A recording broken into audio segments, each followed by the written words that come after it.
As I'm sure most of you guys are already aware, there was a massive bombshell dropped on the Call of Duty community today. Treyarch has basically come out talking about some of the things that they want to do upon the release of Black Ops 7. And some of the things that they addressed in these tweets are absolutely massive. These are things that the community has been asking for a very long time. And it seems like in the wake of all of the things that have been going on surrounding this game, they're actually willing to do something about it now. Now, if you don't know what I'm talking about, inside of this tweet, they're addressing things such as disbanding lobbies and the SBMM. So today we're actually going to watch the dev talk by Matt Scronch, where he explains this stuff a little bit better. And then, of course, we're going to talk about it just like we always do. So real quickly, let's watch the video.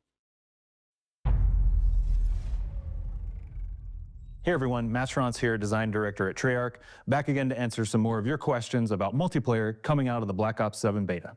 Okay, let's get right into it with a juicy one. Are open playlists going to be the standard for launch? I'm very happy to say that the matchmaking that we introduced in the Black Ops 7 beta, which is the classic matchmaking where skill is minimally considered, will be the new standard matchmaking for Black Ops 7 multiplayer on launch. This is absolutely huge. This is one of those things that we have been asking for so long. Not that we don't understand why SBMM needs to be inside of the game. We do understand that there's always been some form of it, even though back in the day it was a lot weaker. It didn't use quite as much to place you inside of lobbies. You also had lobbies that you could actually stay in for extended period of time, which he will talk about here in just a moment. But this is definitely something that the largest part of the community, who I personally have heard from anyway, has always wanted back. They've wanted this reduced skill-based matchmaking inside of the game. Now, judging by what I've seen on social media, obviously there's a lot of casual players who are not very happy with this. They feel like all it's going to be is this huge sweat fest. They're never going to have any fun in the game again, which is just absolutely incorrect. And I'll talk about that at the end of the video. But this is a very big deal. The fact that the main playlist inside of the game is going to be this reduced SBMM is exactly what the community has been asking for well over 6 years now.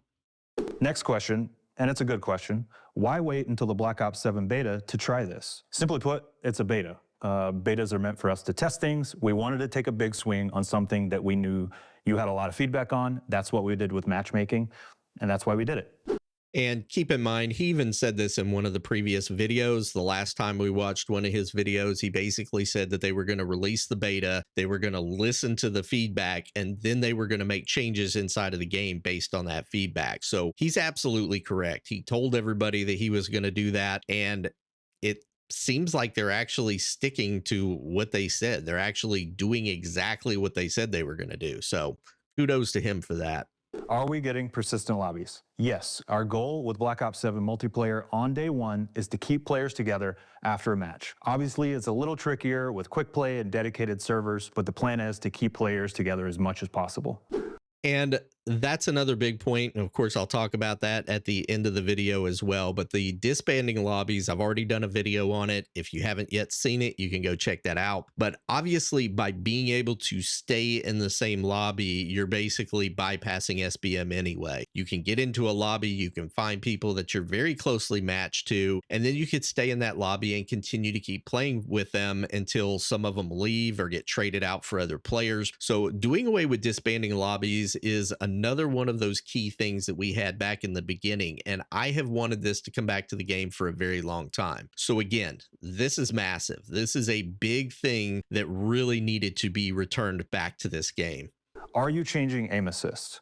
So I can say we are actively looking at the tuning of rotational aim assist and our aim assist strength across all inputs to make sure that we have a fair and competitive launch for Black Ops 7 multiplayer. And that's needed some work too. I've got a lot of clips from Warzone where I watch these aim assist players. Basically, they're shooting over the top of my shoulders, and it just seems like there's something that's a little bit off with it. A lot of the keyboard and mouse players have noticed it. It seems to be just a huge problem that I'm glad they're at least addressing, because I know for me personally, it's been a little bit of a problem, but again, it will just kind of have to wait and see what kind of changes they're going to make to it and whether or not those changes are going to really affect the way that console players play against PC players. I'm still pretty sure that they'll have the ability to turn off crossplay if they want. So I don't really think this is going to be that big of a problem. What's changing from the beta? So in short, there's a ton based off of your feedback and our data. Let's get into a few questions to touch on those. I can't hear footsteps. So we hear you, or we don't. We wanted to kind of go out with Black Ops 7 multiplayer beta and the footsteps a little bit on the softer side. We know there's always a bit of a back and forth with our community on how loud or soft the footsteps should be, but we are taking a look at bumping the volume of those footsteps just a little bit for launch. And that's a big ordeal too. A lot of times inside of Call of Duty, I have struggled in the past to hear when players are running up behind me. And especially in a game like this, especially one where you're introducing things like the wall jump, it's definitely going to be more important to be able to hear those footsteps, I believe, inside of this game. I'm glad that they're recognizing that, and I'm glad it's in their heads that they're going to make some changes moving forward when it comes to the footsteps inside the game. Can you make dexterity default? Believe me, I have seen the feedback on this. I will say that we are looking at our options.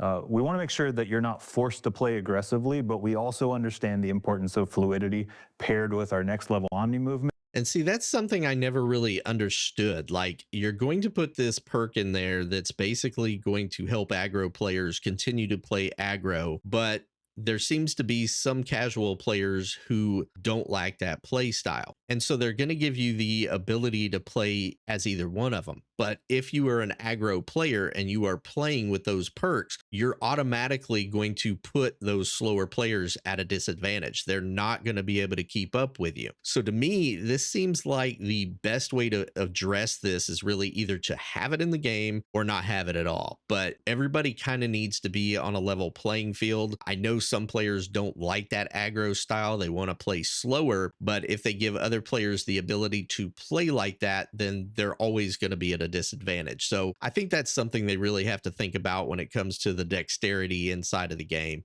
And new mechanics like wall jump. So we'll have more details to share coming soon. Did you play the beta?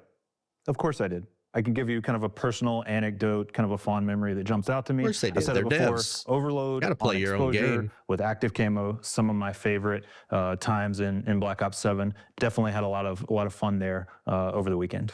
Some of your guitar riffs are too loud. So I think you're probably talking about the Nemesis sound effect. We reintroduced the Nemesis system in Black Ops 7. We are going to be lowering that guitar riff just a little bit for launch. Sorry to Kevin Sherwood, we love your riffs. Is it called wall jump or wall bounce? So I can say that we, Treyarch, developed and designed it as wall jump. But just like you're calling our HKD's baby raps, once it's in your hands, you can call it whatever the hell you want to. I love that answer. That's such a great answer to give. I mean, you can call it whatever the hell you want, you know, but can you improve the spawns on Cortex? So we'll do you one better. We're going to improve the spawn logic on every map based off of the data from the beta ahead of launch.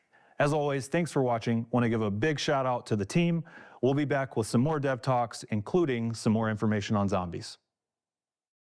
So the first thing I want to say very quickly is that I do give a lot of props to Matt Scrunch and his team for their outreach with this game. This is something that we have not really seen a lot of in the past from either Activision or its developers. Obviously, players want to hear from their developers. They want to know what's going on with the game. Other games like X-Defiant did a very good job of this. People really enjoyed that sort of back and forth that they could actually have with the development team and them listening and responding to them. Also, we saw this a lot with Battlefield 6. You know, they did a very good job with staying in contact with their community, keeping them up to date with what was going on. And I do think that this is very important moving forward. And hopefully they will keep this momentum up as we move into games like Modern Warfare 4. So that's just the first thing I wanted to mention very quickly. I do think they're doing a very good job with getting this information out to their players. And I just had to kind of say something about it because I do have to give them credit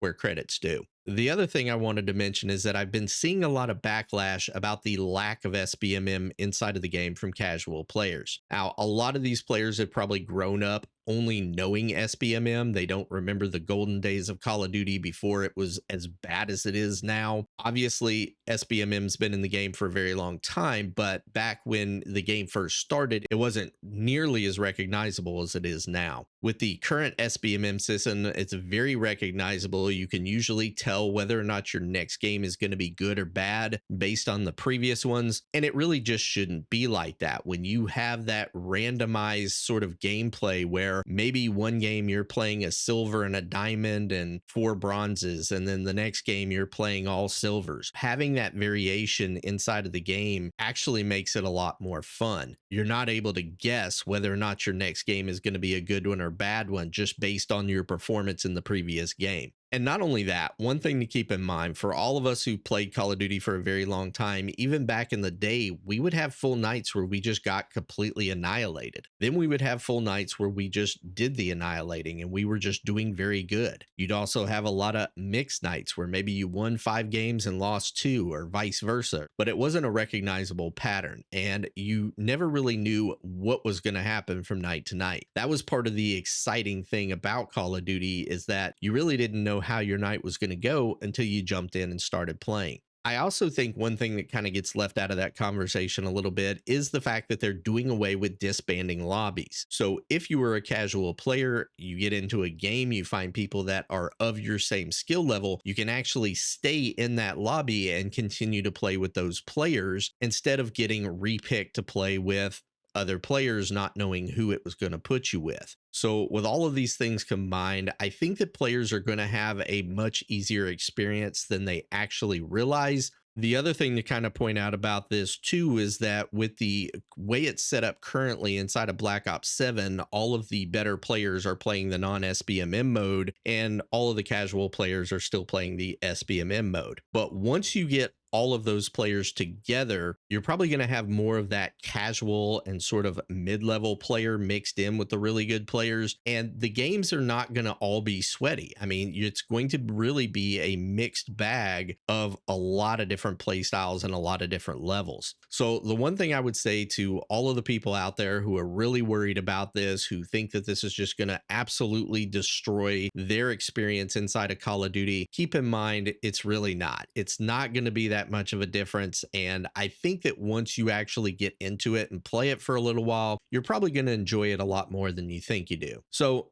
anyways, that's about it for this video. I just wanted to kind of point out a few things, but I do think that having this dev talk occasionally, them coming out and them kind of giving us some information about what is going on in the game is very helpful. I really hope that they continue to keep doing this and continue to keep making these changes that are positive for the game, because right now this game really needs some sort of changes.